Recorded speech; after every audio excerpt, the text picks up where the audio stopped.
സങ്കടകരമെന്ന് പറയട്ടെ, ഇന്ന് നമ്മുടെ നാട്ടിലെ പല പള്ളികളിലും കെട്ടിയുയർത്തിയ ജാറങ്ങൾ, ആ ജാറത്തിന് ചുറ്റും തവാഫ് നടക്കുന്നു, ആ ജാറത്തിൽ സഅയ് നടക്കുന്നു, ആ പള്ളിയിൽ നിലവിളക്ക്, അവിടെ വെളിച്ചെണ്ണയും അതുപോലെയുള്ള നേർച്ച വഴിപാടുകളും നടക്കുന്നു.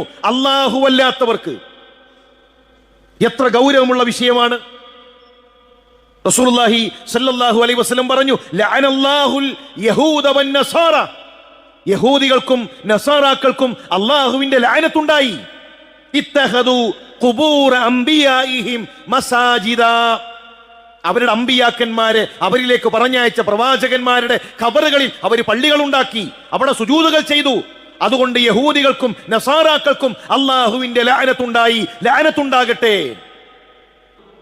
അല്ലാഹു പറയാണ്, പള്ളികൾ എനിക്കുള്ളതാണ്, പ്രാർത്ഥനകളും എനിക്കുള്ളതാണ്. പള്ളി റബ്ബിനാണ് എന്നതുപോലെ തന്നെ ദുആ, പ്രാർത്ഥന അല്ലാഹുവിനുള്ളതാണ്.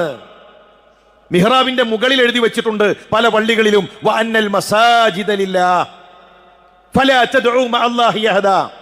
കാലിഗ്രഫിയിൽ പള്ളിയിലേക്ക് കയറി വരുന്ന കവാടങ്ങളിൽ അതേ പള്ളിയിൽ സലാം വീട്ടിയതിന് ശേഷം അല്ലാഹു അല്ലാത്തവരെ വിളിച്ചുകൊണ്ട് പ്രാർത്ഥിക്കുന്നു.